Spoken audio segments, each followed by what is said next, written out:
I'm Rosolian, and welcome to my guide on how to play the Knight in Dead by Daylight. I'm a P100 Knight main who's been playing him since around March 2024, and I've always loved his design and gameplay.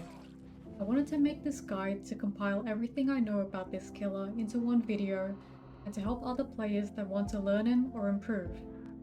I'll be going into details on everything including his power, tech, add-ons, and more. Each section is split up into chapters, so feel free to skip to a certain part of the video if you'd like. This is my first time making a proper video, so sorry if it's a bit messy. But anyway, let's get right into it.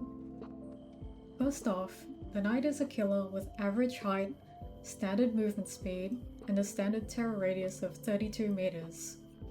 His in-game power description doesn't do a great job at explaining, and since his power has a lot of different aspects to it, I'll try to explain each part individually, so hopefully it's somewhat easier to understand. With your power, you can summon 3 different guards: the Carnifex, Assassin, and Jailer. You can either order these guards to break objects for you, like generators, or you can send them on patrol paths to scout an area and chase a survivor if they get detected by a guard. You can cycle through the guards by pressing the control button, and the order is always the same. You can see which guard you currently have by either looking at your power icon or looking at the hologram near your weapon. Each guard has their own individual cooldown, so you're encouraged to use all of them rather than just repeatedly summoning the same one. You can only have one in the field at any time. Each guard has their own specialty, so I'll explain their individual stats and strengths using these diagrams I made. First up, we have the Carnifex, who specializes in breaking pallets and breakable walls or damaging generators. When you order him to do so, he will take significantly less time than the other 2 guards, as he takes 1.8 seconds compared to 5 seconds with the others. He also has the shortest cooldown of the guards at 20 seconds. The best ways of using the Carnifex would be to quickly break a pallet or wall, or kicking a gen without you needing to waste time walking up to it. Next is the Assassin, specializing in chasing survivors. The Assassin is the fastest guard during the hunt, and a successful hit on a healthy survivor will immediately put them in deep wound. He's best used for chasing, and has the best chance to land a hit on a survivor due to his faster movement speed during the hunt. Last but not least is the Jailer, whose specialty is patrolling and distracting survivors. He has the largest patrol detection radius, longest patrol duration, and fastest patrol speed, as well as the longest hunt time. When creating a maximum distance path with the Jailer, he has a base kit hunt duration of 36 seconds, which would either be enough time to get a hit, or at least waste quite a bit of the survivor's time. In summon mode, you become undetectable and can move forwards at 13.8 meters per second, but you can't see survivors, their auras, or scratch marks. You'll have to rely on audio such as footsteps, breathing, grunts of pain, or blood pools, similar to phasing as spirit. Depending on the map, you can also look out for things in the environment like moving grass. It's important to remember that in summon mode, you can freely go over dropped pallets and windows, but you can't drop from heights, and instead you'll hear this noise indicator. You'll hear a warning if you stay in summon mode for too long, or you've used 70% of the patrol distance.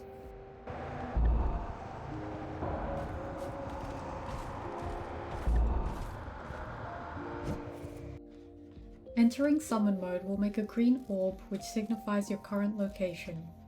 It'll be visible to survivors for up to 10 meters, and past that, the orb becomes completely invisible and survivors will not be able to see where the guard will spawn. However, it can still be detected by the environment such as long grass or fields of corn.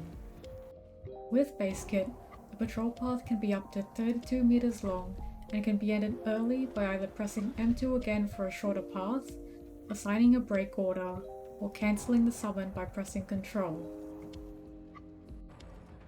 To prevent you from instantly dropping a guard as soon as you get to a loop, the path has a minimum requirement of 10 meters before a guard is able to be placed. However, this doesn't apply for breaking objects. You can summon a new guard at any time while another one's already active, which will cause the first one to despawn and go on cooldown. Summoning a new guard while the current one is breaking something won't cancel their action, saving you a few seconds. You can also M1 a patrolling guard to end the patrol early, putting them on a 10-second cooldown. I highly recommend going for at least 26-meter long paths, as it'll give multiple benefits which I'll go into in the following sections. When patrolling, the guard will spawn at the location you entered the path, and you'll repeatedly walk along it until either the patrol timer ends or a survivor is detected. The guard's detection radius is indicated by the glowing circle around them, which is visible to everyone. Depending on the final length of the patrol path, a few effects apply. You'll receive 5% haste, the hunt begins quicker, the hunt duration is increased, and the time for the standard to spawn is increased. Due to these being most effective when the path is at least 26 meters long, I highly recommend aiming for long paths if possible. To trigger a hunt, the survivor must be within the detection radius of the patrolling guard and needs to either be within line of sight of him or have triggered a loud noise. Interactions such as unhooking, pallet dropping, locker rushing, and screaming will trigger a hunt as long as it's performed within the detection radius. However, loud noises that come from the environment such as discordance, spies, and tinkerer will not result in detection, as the survivor was not the source of the noise. When the hunt begins, the guard will fly to the location where the survivor was detected over a period of 2.5 seconds, and the startup time is reduced depending on the path distance. The guard will phase through any obstacles, including floors and walls, to reach this destination. A hunt can be triggered from different elevations as long as the guard has line of sight. The guard then begins chasing the survivor and will try to hit them. If they get it down, they'll give Killer Instinct for 3 seconds. Guards can open lockers if a survivor hides in one while they're being chased, and this will inflict 1 health sting. Guards are also not affected by staggering if they fall from a great height. How long the guard chases the survivor for depends on which guard it is, as well as how long the patrol distance was. Both the Carnifex and Assassin hunt for a base duration of 12 seconds, while Trailer hunts for 24. If the path is over 26 meters, the duration is increased by 1.5 times. If the knight is within 8 meters of the guard while it's chasing the survivor, the hunt timer, which can be seen on the survivor in the HUD, will deplete at a tripled rate, so you should try to avoid being too close to the guard during a hunt. The survivor can escape the hunt without taking a hit in 4 ways. Number 1 is outlasting the hunt timer, which is looping the guard until the hunt runs out. Number 2, unhooking another survivor. While a survivor is being chased by a guard, they can unhook to immediately end the hunt. This is a measure to prevent the knight from camping a hook using a guard. Number 3, another survivor taking the hit. Since guards will hit any survivor that is directly in front of them, another survivor can intercept the hit to end the hunt. Number 4 is grabbing the standard. The standard is an option survivors can take to escape a hunt. It spawns when the survivor was first detected, however it doesn't fully materialize until 5 to 20 seconds into the hunt, depending on the path distance. You'll hear the sound of a horn, which signals that the standard is now able to be grabbed by the survivor by them running over it. This will instantly end the hunt, as well as give the survivor 50% haste and endurance for 3 seconds. It's important to keep the standard in mind and try to prevent them from grabbing it. Both you and the survivor are able to see the standard's aura at all times, and it's not affected by blindness. You can use your guards to check on gens from a distance. When you're less than 32 meters from a gen, or 42 meters if you're using quarter arms, you can send a guard to a gen, and if you hear repairing, you can summon the guard to kick the gen or hunt the survivor. If no one's there, you can just cancel the patrol and the cooldown will be refunded. There's no penalty for cancelling a guard before it's summoned, so it's good to cancel if you mess up your pathing, send out the wrong guard, or any other reason. The general tip for shutting down loops with Night is to predict pathing using your guards, and to spawn them somewhere where their line of sight won't be blocked. With Shack, I tend to start summoning at one side, and either spawn a guard just past the window if I hear a vault, or past the other door depending on footsteps.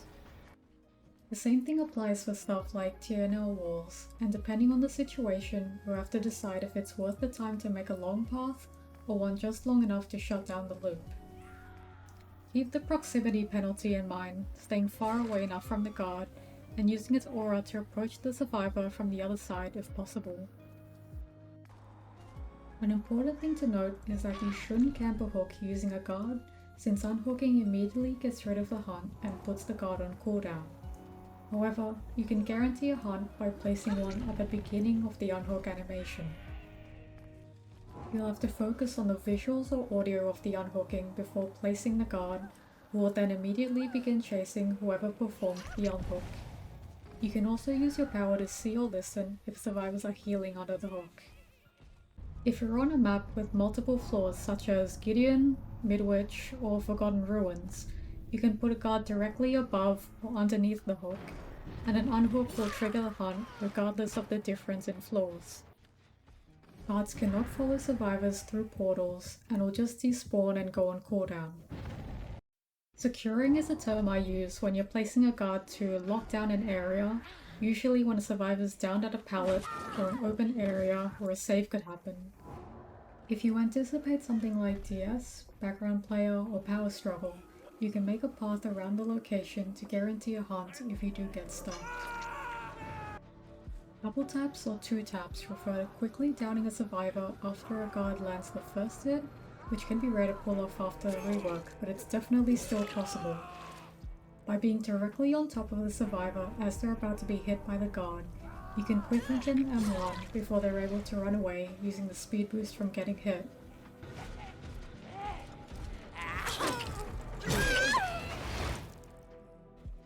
Insta-breaking refers to using Carnifex to break a pallet as it's being dropped.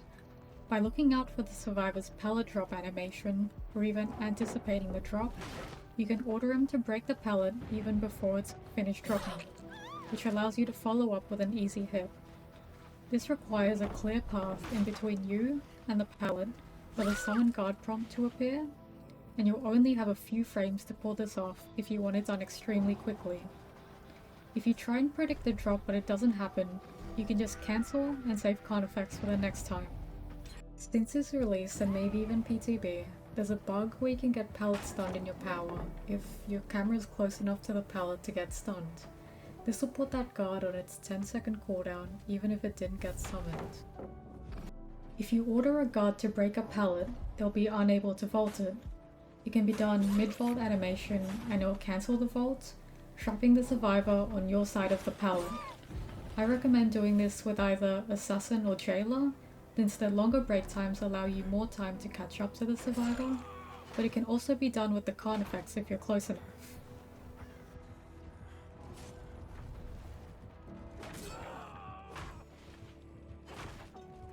The strongest part of Knight's power is the ability to pressure multiple survivors on the map at the same time.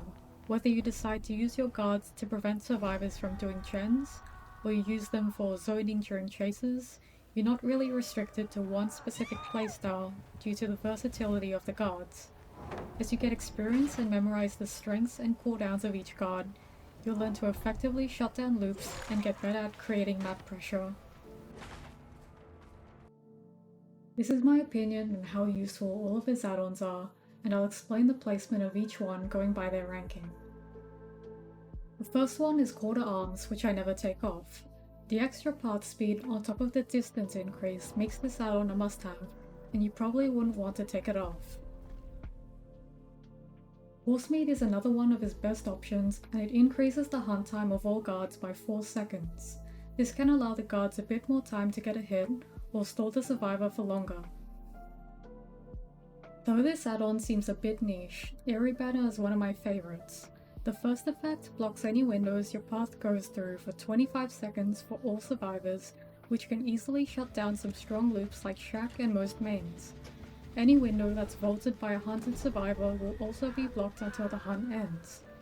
The other effect blocks the exit for a survivor while they're being hunted, which can secure one or more endgame hooks on unsuspecting survivors who like to wait at the exit. The exit stays blocked for a few seconds after the guard disappears, so if you're nearby you have a couple of seconds to pick them up before they can crawl out. I often run Eerie Banner with an endgame build, but it's a pretty good add-on in general and would fit well into any build. A useful thing to know about Eerie Banner is that as long as your path touches the window, it'll be blocked so you don't have to pass all the way through it. A window will also stay blocked even if you cancel the path, so it's a good tool to quickly block vaults, especially if you have the extra speed from quarter arms. Blacksmith's Hammer prevents survivors from healing right after a guard hit, which is especially good for pressuring multiple survivors at once. Like Horsemeat, Sharpened Mount can possibly extend a hunt by delaying the standard spawn time. It can catch survivors off guard if they attempt to grab the standard too early. Grim Iron Mask is a great counter for windows of opportunity, as survivors won't be able to see the auras of windows or pallets, which would slow down the guard or yourself. Town Watcher's Torch can catch a survivor by surprise either by cutting them off mid-chase or leaving the hunt to sneak up on a different survivor, but unfortunately his loud footsteps give away his location unless the survivor isn't paying attention to audio. His 3 cooldown add-ons aren't very useful since you generally shouldn't have a problem with your cooldowns if you're using them correctly. There are certain maps where you could benefit from running Carnifex as one, such as the game in Greenville, but there are much better add-on options. Since his rework, you're no longer forced to run Map of the Realm. While the extra 2 meter range sounds nice, usually you wouldn't ever need it if you're good at guard placements. However, it does increase the chances of detection, so it's still not a bad option. Broken Hilt is pretty much a shorter version of Sloppy Butcher, except it only applies on guard hits. It wastes a bit of time if survivors choose to heal through it, but personally I'd recommend Blacksmith's Hammer instead of this add-on. Knight's Contract is kind of underwhelming for an Eerie add-on, as it's very unlikely that it'll cause a hunt to trigger due to the long period where the guard just stands still after his order. Survivors can just run behind a wall to break line of sight. You'd also want either Assassin or Jailer to hunt, but their longer break times allow nearby survivors enough time to just run away before they're able to be detected. His 3 purple aura reading add-ons are kind of useless, since the conditions that need to be met for them are really niche, and you'd get little to no benefit at all even if they do activate. Flint and Steel is 1 tier higher than the others because it could be great if you don't break pallets on a small map, but I'd rather have an aura reading perk than these since they're just bad overall. Ironworker's Tongs would not be useful at all, as again, even with Oblivious or Undetectable, Knight has some of the loudest footsteps in the game and survivors can hear you approaching from several meters away. It's also why I don't recommend using Plaything on him. Aside from Map of the Realm, his other brown add-ons either have such a small effect that it's barely even noticeable, or they're even detrimental to use. Gritty Lump Speed would barely ever help with detection, and Pillaged Meat's reduction is literally half a second for the 2 slower cards, and it actively nerfs your ability to pallet cancel. Personally, I think Tattered Tabard is the worst add-on you could possibly run on him, since survivors can just see and stay out of the guard's detection radius, and now that you can remotely despawn guards, there's no point in running these add-ons. Currently, my main build usually consists of Corrupt to help with the initial early game, 2 slowdowns such as Pain Res, Surge, or Ruin, and Languid Touch for exhaustion. The 4th slot is sometimes swapped out for Spies or Infectious. I love Spies as it's always a reliable source of information without needing to fulfill a requirement, but Infectious does alert you to other nearby survivors and can trigger a hunt, so it's personal preference. Aura perks like Nowhere to Hide, Barbecue, and Nurses are also good, but keep in mind that you lose the ability to see auras when you're summoning. Some other good perks for Knight are DMS, since guards can force survivors off a gen to proc it, and Forced Hesitation, which will slow down a survivor enough for a guaranteed hit if they were within range. Personally, I would not recommend using gen kicking perks like Pop or Trail of Torment, as ordering a guard to kick a gen does not activate them, and Knight doesn't really have the mobility to get a lot of value from these kinds of perks, especially on larger maps. Guard hits count as a special attack, so they will result in lost save the best for last stacks. Guard hits also are not affected by exposed, but they do apply things like Remember Me stacks, Infectious Fright, or Forced Hesi. Another build I enjoy is this endgame build, which aims to get kills from Rancor by switching the obsession using Game of Foot. You can swap it out for any other obsession switching perk like Nemesis or Friends Till the End, but personally Game of Foot's been the most reliable for me. No Way Out and Remember Me are there to delay the opening of the exit gates as much as possible, and Eerie Banner's there just in case the exit gates do get opened. This is my personal map tier list for the Knight. I don't think he's super map reliant, but he definitely struggles on maps with a lot of line of sight blockers and vault locations such as Larry's, Hawkins, and Nostromo.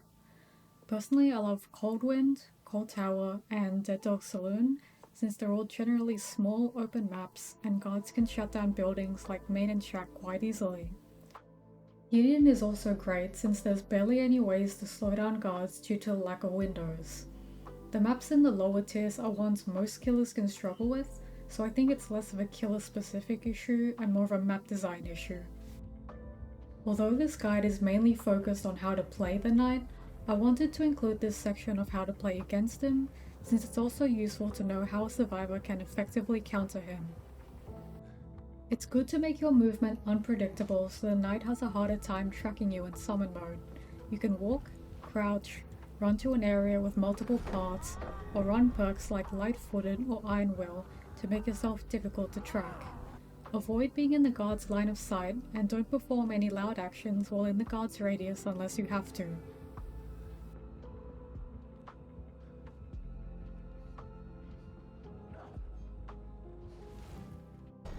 You can manipulate the guard's pathing, which slows them down. By running to a dropped pallet or window without actually vaulting it, you'll see a visual effect that indicates the guard will stray from its path a little to investigate it, slowing him down for a short duration. This can be done infinitely as long as the hunt is ongoing.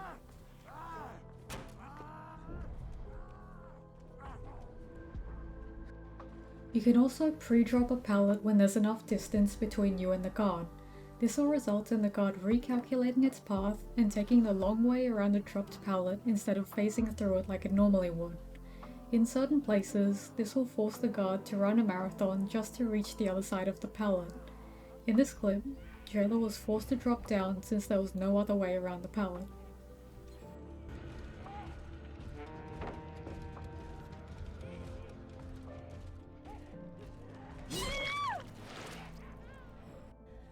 If you make the Knight and the guard chase within close proximity to each other, you will force the depletion penalty, which will cut the hunt timer down to a third.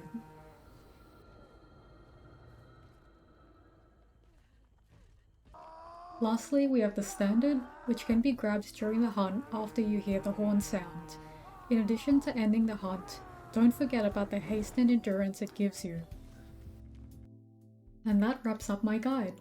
I hope it was helpful in explaining how the Knight works, and I'd love to see more people pick him up. If you have any questions or feedback, feel free to leave a comment, and I'll put a link with all my socials in the description. Thank you so much for watching, and have fun playing Knight.